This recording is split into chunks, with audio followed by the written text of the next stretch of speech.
Caros amigos, como sempre, sejam muito bem-vindos. O que nós vamos fazer aqui? Perguntas diversas.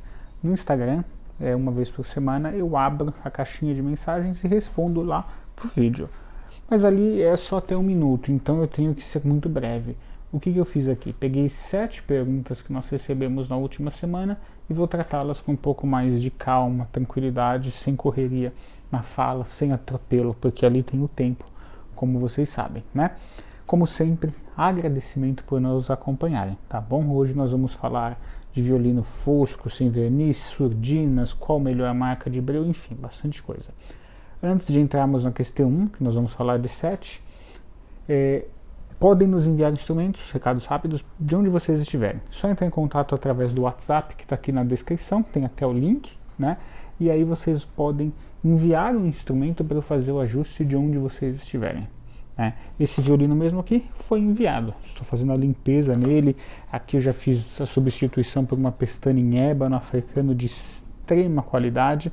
Estou fazendo os ajustes das cravelhas neste momento, ou seja, né, é tranquilo de enviar. Aí eu envio também para vocês um vídeo explicando como embalar bem.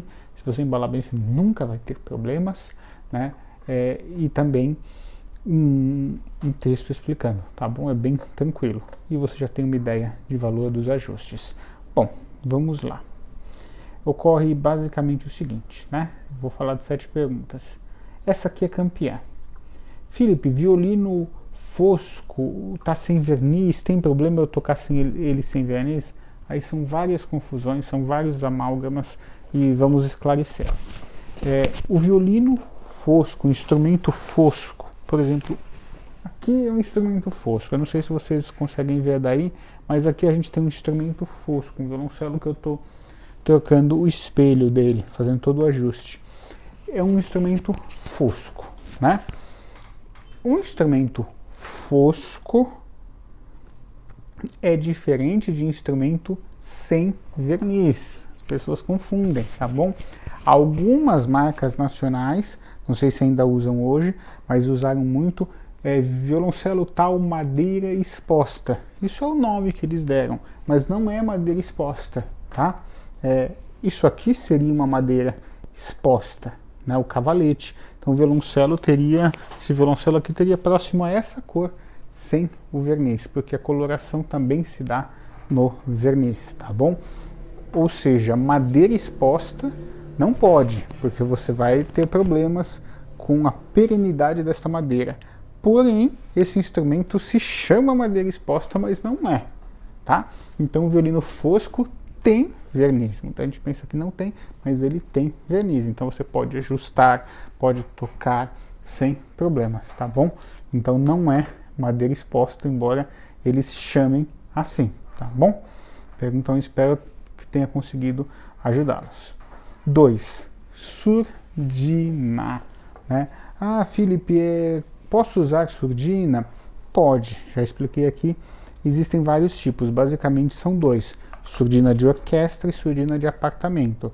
Surdina de orquestra é para tirar o brilho, surdina de apartamento é para tirar a potência, que normalmente é aquela de metal que encaixa no cavalete nessa parte superior toda, e a outra de orquestra é só um cantinho de borracha para tirar o brilho, né? E essa de orquestra, quem determina quando você coloca e quando você tira é o compositor, que ele escreve literalmente na partitura com surdina, sem surdina, ele escreve, porque aquele trecho ele quer mais escuro, mais sem brilho, ele quer normalmente talvez algo mais triste, aí vai depender ali de qual é o critério do compositor, tá bom? É diferente da surdina de estudo, tá? Ou seja, pode usar, tá? Não tem nenhum problema. Terceira pergunta: qual a melhor marca de breu? Eu tenho sempre uma pequena questão, não vou dizer nem implicância, com esse tipo de pergunta, que não tem problema, a gente é levado a fazer esse tipo de pergunta. Qual o melhor tipo de breu, qual o melhor violino? Isso não existe, tá? Por quê? O breu, ele é um segredo ali daquelas famílias produtoras que faz artesanalmente. E ali não tem só breu, tem um composto de resinas, eles têm uma receita, né? E esse breu tem características diferentes. Então, às vezes, um músico prefere aquele breu, um músico prefere o outro breu. Eu usei, né, alguns breus por algumas décadas, né? E eu sei dizer para vocês, porque eu usei vários breus, repeti, tocava horas por dia. Atualmente, eu acho que o Jade é um breu bom, um breu bacana, né? Que não tem um custo elevado, né? Para a realidade nossa do valor do real, que, né?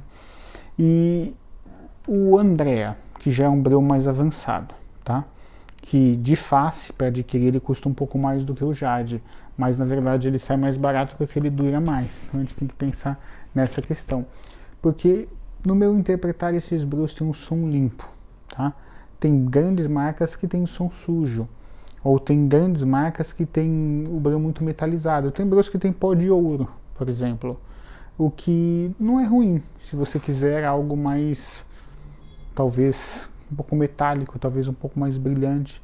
De repente em algum repertório, né, o músico vai usar aquele, mas é uma combinação, instrumento, ajuste, breu, corda, arco, tá? Então é uma combinação, não é só um fator, são vários fatores, aí você vai temperando esses fatores, tá bom? Então, breu, eu diria isso. Quarta pergunta que eu recebi lá. Pontas das cravelhas arredondadas, que eu sempre falo quando a gente mostra os trabalhos feitos aqui, pontas das cravelhas bem arredondadas, tal, e aí eu recebi a pergunta, isso tem algum efeito prático ou é só estético?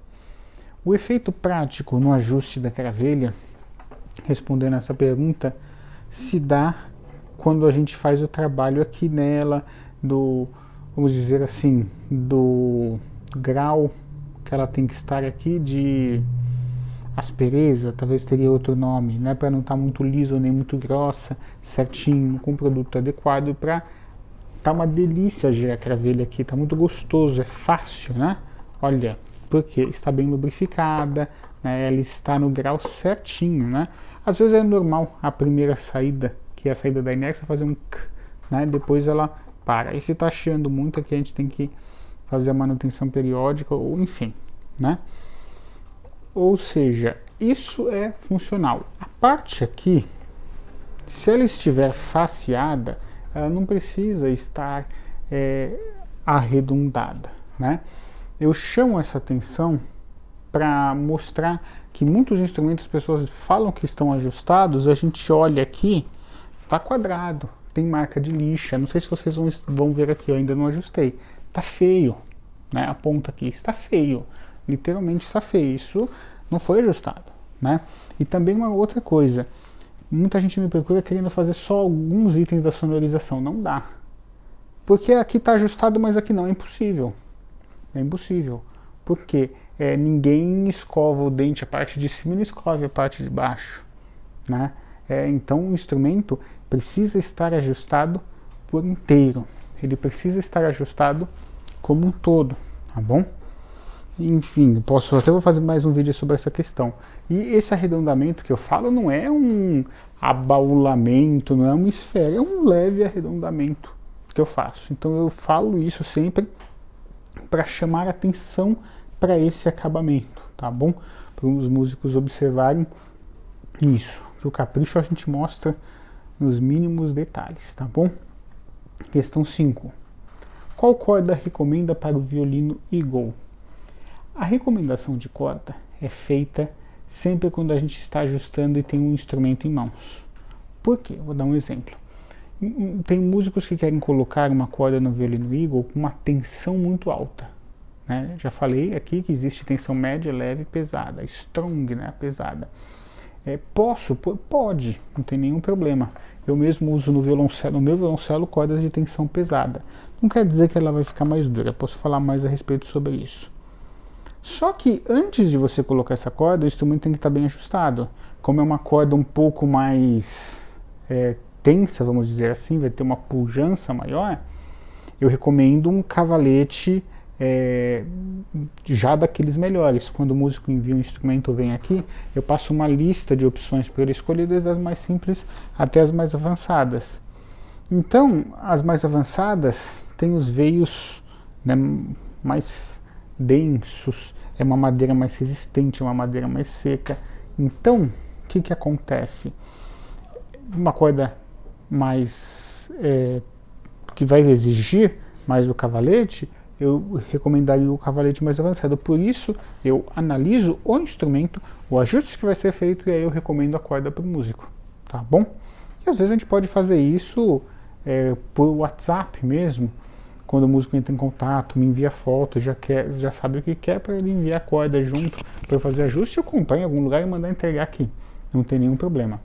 Aqui no ateliê, coisas como corda, espaleira, breu, estojo eu não vendo, mas tudo para o ajuste, cravelhas, pestana, espelho, alma, cavalete, nem se fala, rabicho em Kevlar, kit, né, que são as 4 cravelhas, estandarte, recheio, botão, isso eu disponho tudo, né?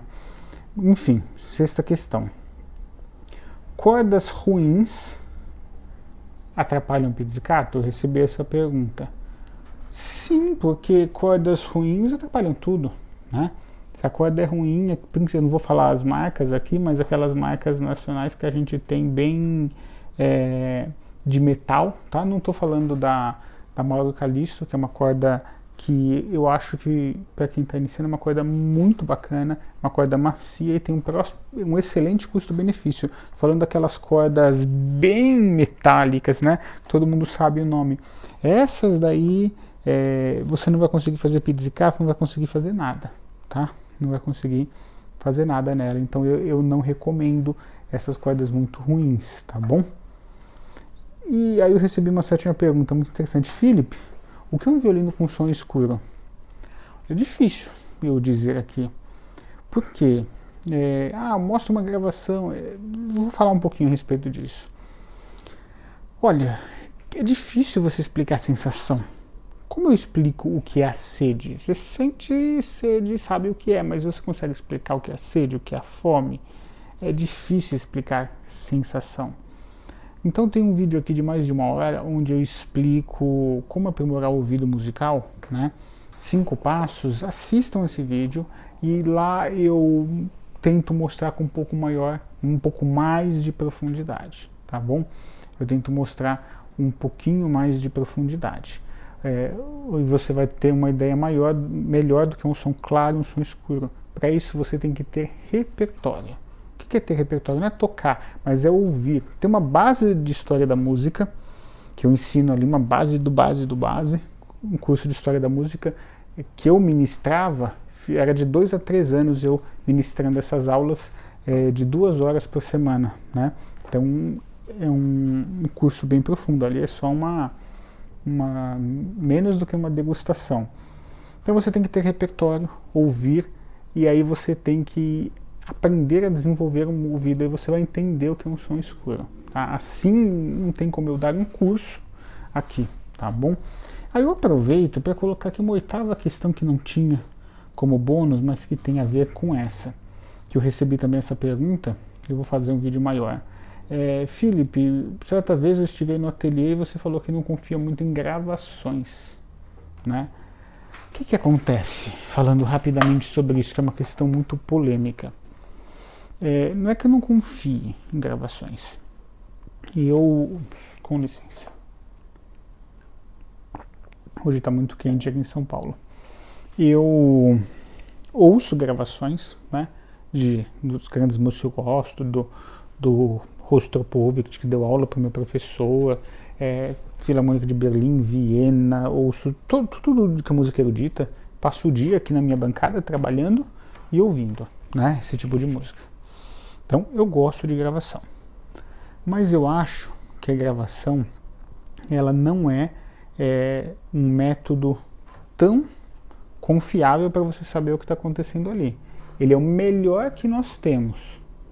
E eu ouço, né, mas eu não acho que ali dá para você confiar 100%. É igual uma foto. Você consegue fazer um tratamento na foto. Você consegue fazer maquiagem, você usa Photoshop, certo? Então, é facinho de pegar o meu rosto e colocar num corpo de um halterofilista gigante, né, com um braço desse tamanho. Qualquer um hoje faz isso. Isso não quer dizer que eu seja daquele jeito.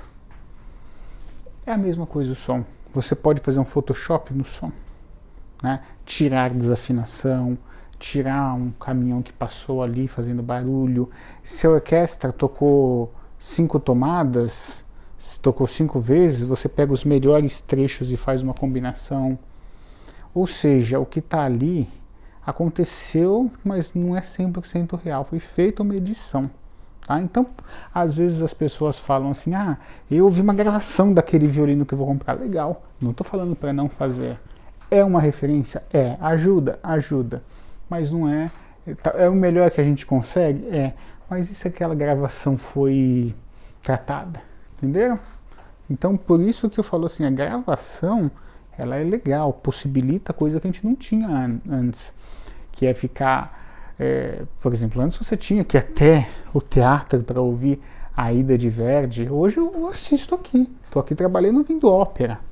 Eu tenho o privilégio de conseguir ouvir músicos que já faleceram quando eu nasci. Por exemplo, a Jacqueline Dupré faleceu em 1988, nasceu em 1955, o mesmo ano do Yo-Yo Ma, né? Ela faleceu muito jovem, né? Infelizmente, e era para estar aí hoje, né? Sorando. Eu tenho o privilégio de ouvi-la, mas eu não teria se não ouvisse a gravação. Mas eu sei, é isso que eu quero transmitir aqui, eu sei que a gravação, ela não é fidedigna em tudo, né? Ela tem os seus pormenores, tá? E é isso que as pessoas têm que saber. Por que eu estou dizendo isso? Porque eu ouço as pessoas falando das gravações do instrumento como se fosse uma referência totalmente fiel. Não é. Você pode trabalhar. Mesmo grandes especialistas pegam um vídeo que alguém filmou no celular e às vezes tem contradições para ver se aquilo foi real ou não, né? A voz, enfim, tá bom? Então, espero que eu tenha conseguido transmitir para vocês essas questões. Recapitulando, podem nos enviar instrumento para ajuste de onde vocês estiverem. É só entrar em contato através do WhatsApp, tá bom? Vejo vocês nos próximos vídeos.